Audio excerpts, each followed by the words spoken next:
Hello guys, आज हम पढ़ेंगे कोरोनरी आर्टरी डिजीज कि what is coronary artery disease. Any blockage और obstruction of the coronary artery that condition is called coronary artery disease. When coronary artery में कोई obstruction हो जाता है या फिर नैरोइंग हो जाती है या फिर ब्लॉकेज हो जाता है ड्यू टू आर्थरोस्कोसिस मतलब फैटी सब्सटेंस हो गया, thrombosis, blood clot, any reason obstruction हो जाता है, this condition is known as coronary artery disease. And there are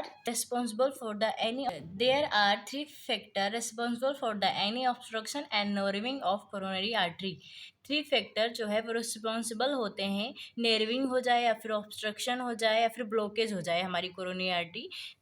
first है कोरोनरी आर्थेरोस्क्लेरोसिस।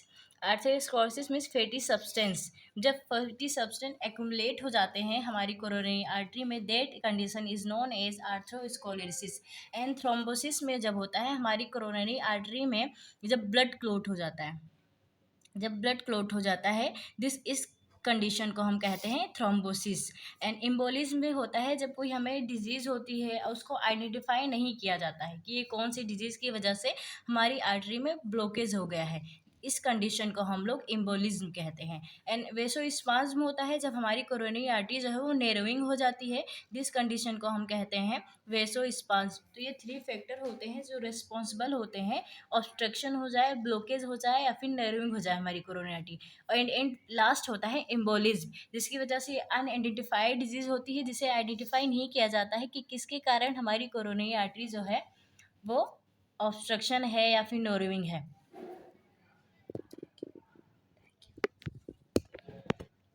एंड एक चीज़ और है, प्लेग। प्लेग किसे कहते हैं? तो प्लेग वो होता है जब हमारी कोरोनरी आर्टरी में अगर फैटी सब्सटेंस जब एक्यूमुलेट होता है, फिर जब ये एक्यूमुलेट होता रहता है, जो ब्लड है वो ऐसे जाते रहते हैं, जिसकी वजह से यहाँ पे ब्लड क्लॉट भी हो जाता है।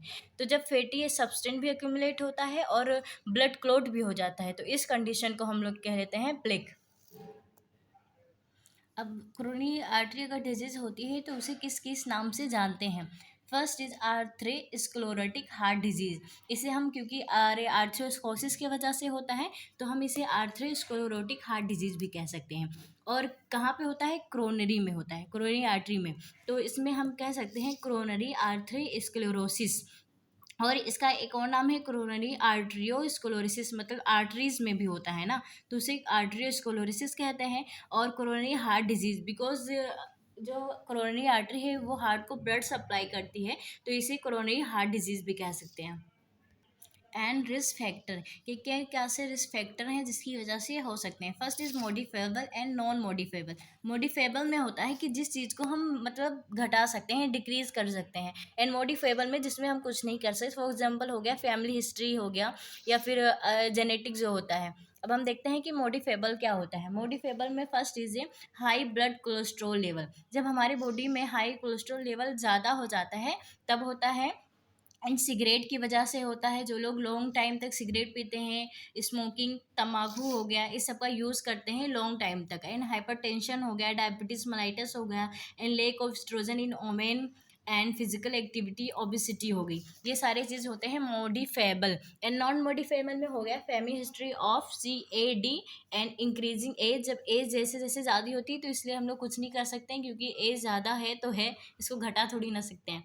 और जेंडर हो गया, जेंडर मतलब मेल में ये चीज़ ज़्यादा पाई जाती है, क्योंकि वो लोग अपने इमोशंस, जैसे स्ट्रेस है तो उसे निकाल नहीं सकते हैं, और लड़कियां तो निकाल सकती हैं। एंड रेस हो गया, नॉन, जैसे रेस मतलब होता है नॉन वाइट पॉपुलेशन, जहाँ पे नॉन वाइट पॉपुलेशन मतलब जहाँ पे मतलब काले लोग होते हैं ज़्यादा, वहाँ पे गोरे लोग मतलब नहीं होते हैं, उस अरे सिटी में ज़्यादा होता है ये। And what is pathophysiology?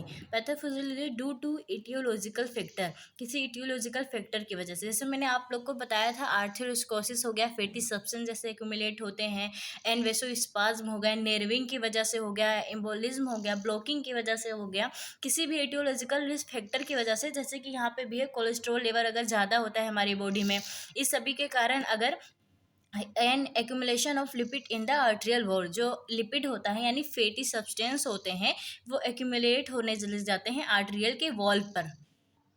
When जब एक्यूमुलेट हो जाता है तभी नेरविंग एंड ऑब्स्ट्रक्शन इसमें हो जाता है। और जब नेरविंग एंड ऑब्स्ट्रक्शन होता है तो it cap is thin the lipid क्या है में grow causing it to rupture, जिसकी वजह से जब ये धीरे धीरे एक्यूमुलेट होते जाते हैं तो फिर क्या होता है, वहाँ पे रप्चर होने के चांसेस हो जाते हैं क्योंकि वो वीक होते चला जाता है artery. And haemorrhage into plaque allowing thrombus to develop, तो वहाँ पे हेमोरेज हो सकती है। हेमोरेज मतलब इंटरनल ब्लीडिंग होता है। व्हेन अगर इंटरनल ब्लीडिंग हो जाती है तो पेशेंट की डेथ होने की चांसेस, वो डेथ ही हो जाता है। एंड प्लेक तो आप लोग को पता ही है, जब फैटी सब्सटेंस होता है, एक्यूमुलेट होता है तो ब्लड का क्लोट, ये दोनों कंडीशन कहलाते हैं plaque. And thrombus and obstructs the blood flow leading to sudden cardiac death or myocardial infarction। इसके मतलब होता है कि जब वो ऑब्स्ट्रक्शन हो जाता है और ब्लड फ्लो होता है तो वहाँ पे जैसे बनाया सडन अरे डेथ भी हो सकती है पेशेंट की। और अगर ये लॉन्ग टाइम तक कोरोनरी आर्टरी से अगर ब्लड सप्लाई नहीं होगा उस जगह पे मायोकार्डियम में, तो वहाँ पे जो मायोकार्डियल टिश्यू हैं वो डेथ हो जाएंगे। जब मायोकार्डियल टिश्यू डेथ हो जाएंगे तो यमाई होने के भी चांसेस हो जाते हैं। And angina and other symptoms भी आते हैं, जैसे कि वहाँ पे जब ब्लड सप्लाई नहीं होगा तो मतलब डिक्रीज होगा ब्लड सप्लाई एंड ऑक्सीजन भी डिक्रीज होगा, तो उस कंडीशन को एंजाइना कहते हैं। एंजाइना मतलब होता है chest pain, and angina pectoris मतलब होता है severe chest pain. And next आता है साइन एंड सिम्टम्स। इसके साइन एंड सिम्टम्स क्या होंगे अगर हो गया तो coronary artery disease. First is chest pain होगा, एंजाइना पेक्टोरिस जैसे कि मैंने आप लोग को बताया था। एंड एमआई हो गया, मायोकार्डियल इन्फ्रेक्शन होगा, क्योंकि वहाँ पे लंबे समय तक अगर ब्लड का सप्लाई नहीं होगा तो वहाँ के टिश्यू जो है मसल्स वो डेथ हो जाएंगे। एंड डायफोरेसिस हो गया, एक्सेस स्वेटिंग जब होता है उसे कहते हैं डायफोरेसिस। एंड ईसीजी चेंजेस है, जो ईसीजी होगा वो चेंज होगा। एंड चेस्ट हैवीनेस होगा, चेस्ट में हैवीनेस फील होगी। सॉरी गाइस मैं भूल गई थी। डिसएरिथमिया, डिसएरिथमिया मतलब होता है अब नॉर्मल रिदम ऑफ हार्ट, मतलब जो हार्ट के रिदम होते हैं जब वो अब नॉर्मल होते हैं। चेस्ट हैवीनेस होगा, चेस्ट में उनको हैवीनेस फील होगा। एंड डिस्निया मतलब होता है डिफिकल्टी इन ब्रीथिंग, जब उनको ब्रीथ लेने में डिफिकल्टी होगी, दिस कंडीशन को हम डिस्निया कहते हैं। फैटी हो गया, शॉर्टनेस ब्रीथ हो गया। एंड नेक्स्ट आता है डायग्नोसिस, मतलब क्या क्या डायग्नोसिस इसके होते हैं। तो हिस्ट्री कलेक्शन करते हैं, नर्स हिस्ट्री कलेक्शन ही करती है। फिजिकल एग्जामिनेशन करते हैं, फिजिकल एग्जामिनेशन हमें पता चल जाएगा अब नॉर्मल हार्ट रिदम हो गए हैं उसका। और एनकार्डिक एंजाइम का करते हैं, इलेक्ट्रोकार्डियोग्राम करते हैं, इलेक्ट्रोकार्डियोग्राम हो गया। एंड स्ट्रेस टेस्ट हो गया। एंड न्यूक्लियर इमेजिंग हो गया। And angiography. अब हम आते हैं मैनेजमेंट में। इसका कोरोनरी आर्टरी डिजीज का मैनेजमेंट कैसा होता है, तो ये दो तरीके से होता है। फर्स्ट इज फार्मालॉजिकल, जो दवा से हम लोग ट्रीट करते हैं। एंड सेकेंड आता है सर्जिकल, जो सर्जरी की जाती है। तो मैनेजमेंट में सब आता है फार्मालॉजिकल। फार्मालॉजिकल में हम देते हैं बीटा एड्रीजेनिक ब्लोकर्स। बीटा एड्रीजेनिक ब्लोकर्स जो होता है ब्लड वेसल्स को डायलेट करने के लिए जाता है, जो ऑब्स्ट्रिक्स हो जाते हैं ताकि वो डायलेट हो जाए, वहाँ से जो ब्लड फोर्स है वो सही से जा सके। इसका एग्जाम्पल है मेटोप्रोलोल, नेडोलोल एंड नेबियोलोल। जिसमें लास्ट में लोल आता है वो दिया जाता है ब्लड वेसल्स को डायलेट करने के लिए। एंड सेकेंड आता है कैल्शियम चैनल ब्लोकर्स देते हैं, ये बीपी को हमारे लो करता है। और मतलब जो अरे कैल्शियम आयन होते हैं उसे सेल में जाने से ये क्या करता है, रोकता है। एंड सेकेंड आता है एसी इनहिबिटर। एसी इनहिबिटर ये भी ब्लड वेसल्स को डायलेट करने में हेल्प करता है। इसका भी एग्जांपल लिसिनिलोप्रोल एंड लेप्टोप्रिल। जिस लास्ट में अगर प्रिल आता है तो वो भी ब्लड वेसल्स को डायलेट करता है। एंड सेकेंड आता है स्टेनिस। स्टेनिस जो है वो ब्लड जो कोलेस्ट्रॉल होते हैं हमारे ब्लड में उसको क्या करता है, स्टेटिन्स जो है वो क्या करता है, lipid lowering drug also known as statins. जो लिपिड को कम करता है हमारे ब्लड में उसे कहते हैं स्टेटिन्स। एग्जाम्पल रोसिवेसिटिन, फ्लोवेसिटेटिन एंड सफिक्सटेटिन, मतलब जो टेटिन आएगा लास्ट में उसे हम कहेंगे स्टेटिन्स। एंड सेकेंड आता है सर्जिकल मतलब मैनेजमेंट। सर्जिकल मैनेजमेंट में दो मैनेजमेंट है।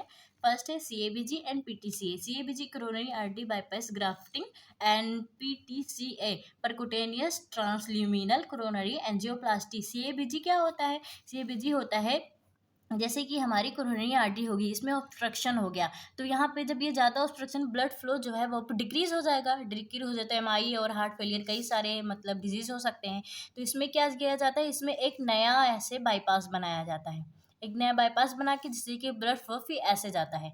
एन पीटीएसी क्या होता है, पीटीएसी में परक्यूटेनियस ट्रांसम्यूरल कोरोनरी एंजियोप्लास्टी में क्या जाता है, इसमें जो है बलून टाइप एक कैथेटर होता है उसे इंसर्ट किया जाता है कोरोनरी आर्टरी में ताकि ये जो ऑब्स्ट्रक्शन है उसको ब्रेक डाउन कर सके। और ये ऑब्स्ट्रक्शन को ब्रेक डाउन करता है, जिससे कि वहाँ पे धीरे-धीरे ऑब्स्ट्रक्शन जो है कम हो जाता है और ब्लड फ्लो इंक्रीज़ होने लग जाता है। अब इसी के साथ ये कोरोनरी आर्टरी डिजीज़ आपका पूरा कंप्लीट होता है।